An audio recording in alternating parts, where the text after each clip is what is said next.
Good morning po. Luluto tayo ng ulam. Isa muna tayo bawang. Ilagay natin sibuyas.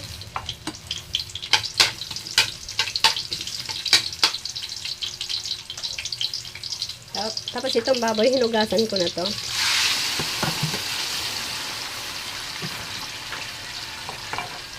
Pamintang durog.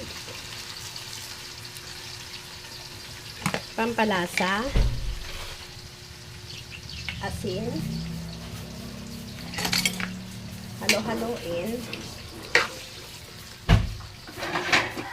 takipan muna natin. Nilagyan ko na pala ito ng tanglad. Tapos lagyan natin asukal, unti lang, okay na yan. Tapos ito na, ilagyan na natin ito. Masarap to. Tapos, suka.